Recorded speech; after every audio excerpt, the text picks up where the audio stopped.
Well, good morning. Welcome to another edition of Quarantining with Pastor Michelle. Today is Thursday, May 21st, and let's get right into it, shall we? Let me take a drink from my waters first. All right, so let's start with some good news, shall we? And so CNN would like to raise a glass to Barbara Borbick, a nurse who cared for a blind veteran and his guide dog while they were locked down in a Las Vegas hospital. Joe Tasby walked into HCA's Healthcare Southern Hills Hospital in mid-March with his guide dog, Cupid. That's a great name for a dog. In tow, thinking he just tore a shoulder tendon. But when doctors evaluated the 70-year-old, they discovered lung disease and heart arrhythmia. He was admitted immediately, and Cupid stayed by his side. When the pandemic hit, the hospital was locked down, and Tasby's quick visit turned into a 21-day stay. Through it all, Borbick, the nurse, walked, fed, and cared for his dog, Cupid. She enlisted other hospital staff to help out on her days off and went in search of special food when the dog's supply ran out. By the time Tasby was discharged, the trio, the veteran, the nurse, and the service dog, had formed an amazing bond. Being a Vietnam veteran, I recognize heroes when I see them. So there's our good news for the day. A nurse that took the time to go the extra mile. She not only cared for the patient, but she cared for the patient's dog. And so it's always good to start with some good news. So let's start with and let's move on to some reflection. Because I love parts of this book. So here's another conversation. I can't seem to get anywhere in my life. Well, without creator, say what you said again, only add without creator at the end. I can't seem to get anywhere in my life without creator.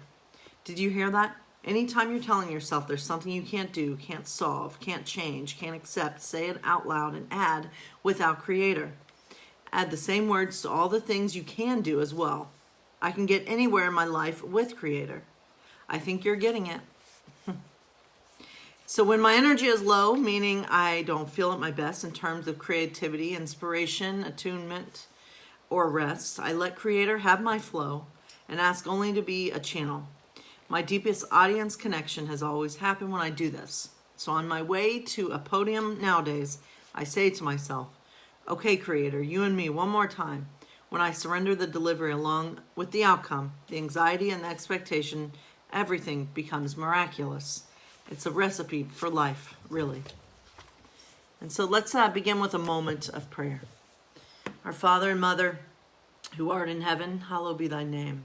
Thy kingdom come, thy will be done on earth as it is in heaven. Give us this day our daily bread, and forgive us our debts as we forgive our debtors.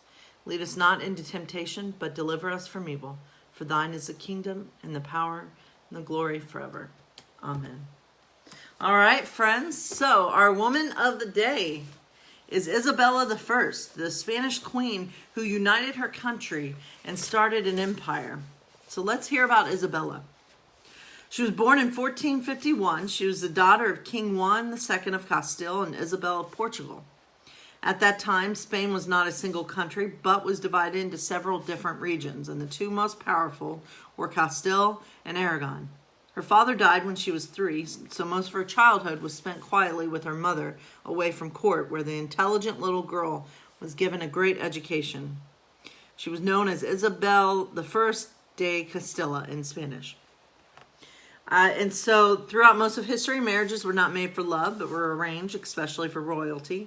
When her half-brother, King Henry, made Isabella his heiress, other European princesses rushed to not princesses, I don't think they were that ahead of their time, but other European princes rushed to marry her. But Isabella bravely ignored the king's wishes, and in 1469 she married Ferdinand of Aragon, whom she liked best. When Henry soon died after, there was a war over the throne, but she and her husband triumphed, bringing Castile and Aragon together to unite almost all of Spain as one country. So Isabella and Ferdinand famously agreed to rule as equals, which meant that they were opposite but equal. This was very unusual for that time when most queens were ruled by their husbands and did not have real power.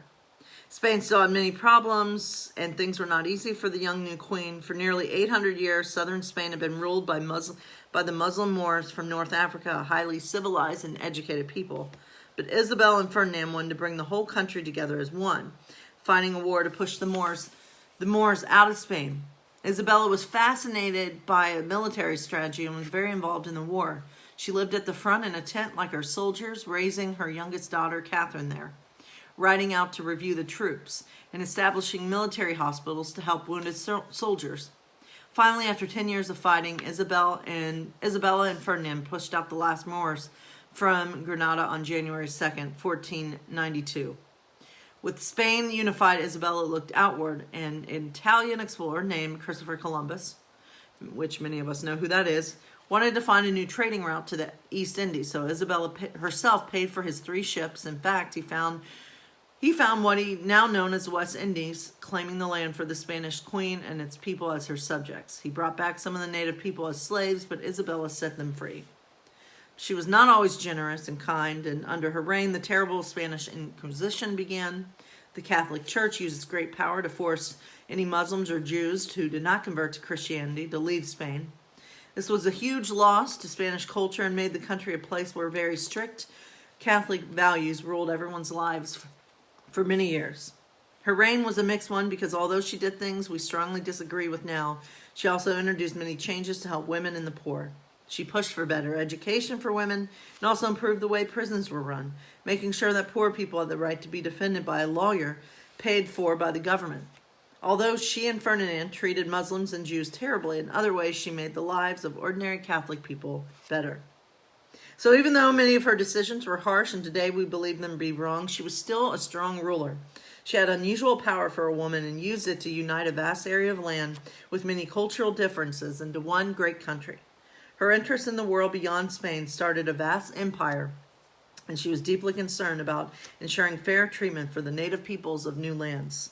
She also encouraged equal education for women and appointed 2 female professors to the universities that flourished under her reign. She raised her 4 daughters to become queens of Portugal, Spain, and England, passing on a legacy of strong leadership in a time when women were normally followers and not leaders. So good for her. So quotes that she said, the distance is great from the firm belief to the realization from concrete experience.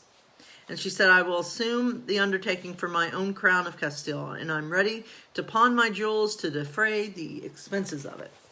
And so there she is, Isabella. And so tomorrow our woman of the day will be the famous Sacagawea. I just love saying that name too. All right, Sacagawea. All right, so without further ado, I do hope everyone is hanging in there during these times. I do enjoy doing these videos. Without further ado, let's get right into Hunger Games. And so, that's not Hunger Games. Last time on Hunger Games, we heard that Katniss's sister was selected as the tribute to go and participate in the Hunger Games. So let's hear what happens next. One time when I was blind in a tree, waiting motionless for game to wander by, I dozed off and fell 10 feet to the ground, landing on my back. It was as if the impact had knocked every wisp of air from my lungs, and I lay there struggling to inhale, to exhale, to do anything. That's how I feel now. Trying to remember how to breathe, unable to speak, totally stunned as the name bounces around the inside of my skull. Someone is gripping my arm, a boy from the seam, and I think maybe I started to fall and he caught me. There must have been some mistake. This can't be happening. Prim was one slip of paper in thousands. Her chances of being chosen so remote that I not even bothered to worry about her. Had I done everything? Taken the tessera, refused to let her do the same? One slip in thousands? The odds had been entirely in her favor. But it hadn't mattered. Somewhere far away, I can hear the crowd murmuring unhappily as they always do when a 12-year-old gets chosen because no one thinks this is fair. And then I see her, the blood drained from her face, hands clenched in fists at her side, walking with stiff, small steps up toward the stage, passing me. And I see the back of her blouse has become untucked and hangs out over her skirt. It's this detail, the untucked blouse, forming a ducktail that brings me back to myself. Prim! The strangled cry comes out of my throat and my muscles begin to move again. Prim! I don't need to shove through the crowd. The other kids make way immediately, allowing me a straight path to the stage. I reach her just as she is about to mount the steps. With one sweep of my arm, I push her behind me. I volunteer. I volunteer as tribute. There's some confusion on the stage. District 12 hasn't had a volunteer in decades, and the protocol has become rusty. The rule is that once a tribute's name has been pulled from the ball, another eligible boy, if a boy's name has been read, or a girl, if a girl's name has been read, can step forward to take his or her place. In some districts in which winning the reaping is such a great honor, people are eager to risk their lives. The volunteering is complicated. But in District 12, where the word tribute is pretty much synonymous with the word corpse, volunteers are all but extinct. Lovely, but I believe there's a small matter of introducing the reaping winner and then asking for volunteers, and if one does come forth, then she trails off, unsure of herself, says Effie Trinket. What does it matter, says the mayor. He's looking at me with a pained expression on his face. He doesn't know me really, but there's a faint recognition there. I am the girl who brings the strawberries. The girl his daughter might have spoken of on occasion. The girl who 5 years ago stood huddled with her mother and sister as he presented her, the oldest child, with a medal of valor, a medal for her father vaporized in the mines. Does he remember that? What does it matter, he repeats gruffly. Let her come forward. Prim is screaming hysterically behind me. She's wrapped her skinny arms around me like a vice. No, Katniss, no, you can't go. Prim, let go, I say harshly, because this is upsetting me and I don't want to cry. When they televise the replay of the reapings tonight, everyone will make note of my tears, and I'll be marked as an easy target. A weakling. I will give no one that satisfaction. Let go. I can feel someone pulling her from my back. I turn and see Gale has lifted Prim off the ground, and she's thrashing in his arms. Up you go, Catnip, he says in a voice he's fighting to keep steady. And then he carries Prim off toward my mother. I steel myself and climb the steps. Effie Trinket says, well, bravo, that's the spirit of the games. She's pleased to finally have a district with a little action going on in it. What's your name? I swallow hard. Katniss Everdeen. I bet my buttons that was your sister. Don't want her to steal all the glory, do we? Well, come on, everybody. Let's give a big round of applause to our newest tribute, trills Effie Trinket. To the everlasting credit of the people of District 12, not one person claps. Not even the ones holding betting slips, the ones who are usually beyond caring. Possibly because they know me from the Hob, or knew my father, or have encountered Prim when no one can help loving. So instead of acknowledging applause, I stand there unmoving while they take part in the boldest form of dissent they can manage. Silence, which says we do not agree. We do not condone. All of this is wrong. Then something unexpected happens. At least I don't expect it, because I don't think of District 12 as a place that cares about me.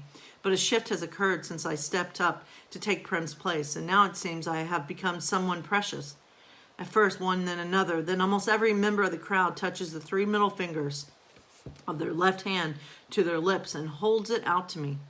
It is an old and rarely used gesture of our district, occasionally seen at funerals. It means thanks, it means admiration, it means goodbye to someone you love. Now I am truly in danger of crying, but fortunately, Hey Mitch chooses this time to come staggering across the stage to congratulate me. Look at her, look at this one, he hollers, throwing an arm around my shoulders. He's surprisingly strong for such a wreck. I like her. His breath reeks of liquor, and it's been a long time since he's bathed. He can't think of the word for a while. Spunk, he says triumphantly. More than you. He releases me and starts from the front of the stage. More than you, he shouts, pointing directly into a camera. Is he addressing the audience, or is he so drunk he might actually be taunting the Capitol? I'll never know, because just as he's opening his mouth to continue, Hey Mitch plummets off the stage and knocks himself unconscious. He's disgusting, but I'm grateful. With every camera gleefully trained on him, I have just enough time to release the small choke sound in my throat and compose myself. I put my hands behind my back and stare into the distance. I can see the hills I climbed this morning with Gale. For a moment, I yearned for something, the idea of us leaving the district, making our way in the woods, but I know I was right about not running off, because who else would have volunteered for Prim? Hey Mitch is whisked away on a stretcher, and Effie is trying to get the ball rolling again. What an exciting day, she warbles as she attempts to straighten her wig, which is listed severely to the right. But more excitement to come. It's time to choose our boy tribute. Clearly hoping to contain her tenuous hair situation, She plants one hand on her head as she crosses the ball that contains the boys' names and grabs the first slip she encounters. She zips back to the podium, and I don't even have time to wish for Gail's safety when she's reading the name. Peta Malark. Peta Malark? Oh no, I think, not him, because I recognize this name, although I've never spoken directly to its owner, Peta. No, the odds are not in my favor today. I watch him as he makes his way toward the stage, medium height, stocky build, ashy blonde hair that falls in waves over his forehead. The shock of the moment is registering on his face. You can see his struggle to remain emotionless, but his blue eyes show the alarm I've seen so often in Prey. Yet he climbs steadily onto the stage and takes his place. Effie Trinket asks for volunteers, but no one steps forward. He has 2 older brothers, I know. I've seen them in the bakery, but one is probably too old now to volunteer and the other won't. This is standard. Family devotion only goes so far for most people on reaping day. What I did was the radical thing. The mayor begins to read the long, dull treaty of treason, as he does every year at this point. It's required, but I'm not listening to a word. Why him? I think. Then I try to convince myself it doesn't matter. Peta Malark and I are not friends, but not even neighbors. We don't even speak. Our only real interaction happened years ago. He's probably forgotten it, but I haven't, and I know I never will. It was during the worst time. My father had been killed in the mine accident 3 months earlier, in the bitterest January anyone could remember. The numbness of his loss had passed, and the pain would hit me out of nowhere, doubling me over, racking my body with sobs. Where are you? I would cry out in my mind. Where have you gone? Of course, there was never any answer. The district had given us a small amount of money as compensation for his death, enough to cover 1 month of grieving, at which time my mother would be expected to get a job. Only she didn't. She didn't do anything but sit propped up in a chair, or more often huddled under the blankets on her bed, eyes fixed on some point in the distance. Once in a while she stirred, get up as if moved by some urgent purpose, only then to collapse back into stillness. No amount of pleading from Prim seemed to affect her. I was terrified. I suppose now that my mother was locked in some dark world of sadness, but at the time, all I knew was that I had lost not only a father, but a mother as well. At 11 years old, with Prim just 7, I took over as head of the family. There was no choice. I bought our food at the market and cooked it as best as I could, and tried to keep Prim and myself looking presentable. Because if it had become known that my mother could no longer care for us, the district would have taken us away from her and placed us in the community home. I'd grown up seeing those home kids at school, the sadness, the marks of angry hands on their faces, the hopelessness that curled their shoulders forward. I could never let that happen to Prim. Sweet, tiny Prim, who cried when I cried before she even knew the reason, who brushed and plaited my mother's hair before we left for school, who still polished my father's shaving mirror each night because he'd hated the layer of coal dust that settled on everything in the seam. The community home would crush her like a bug, so I kept our predicament a secret. But the money ran out and we were slowly starving to death. There's no other way to put it.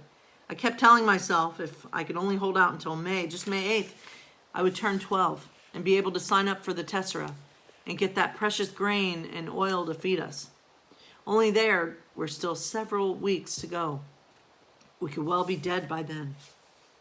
And so we will hear more about what happened in the old, about Katniss's interaction with Peta and what happened when they were younger. We'll hear more about that tomorrow as we continue reading The Hunger Games. And so, my friends, I leave you with this quote that was in John Krasinski's SGN, Some Good News, this past week. Well, this current week. His latest edition of that YouTube series that he does. There was in that video, they showed these astronauts that were in space, and they were looking down at the Earth. And this quote just is staying with me. And they look down and they say, an Earth in crisis is still an Earth worth returning to. An Earth in crisis is still an Earth worth returning to. And I think that just resonates with us right now. Because I want to just change it up and say a life in crisis is still a life worth living. And so, yes, we find ourselves in the midst of a crisis, but we are going to get through it somehow. I have faith in that, but even through the crisis, we have life. Even if it's not, even if everything is not as it should be, we still have that chance to, we still have it. And so I don't know where I was going with that, but I love that quote. So find the hope, find the joy, spread the compassion, spread the kindness. So I wish you all blessings today, and I will see you all tonight if you decide to watch my bedtime story. God bless you all.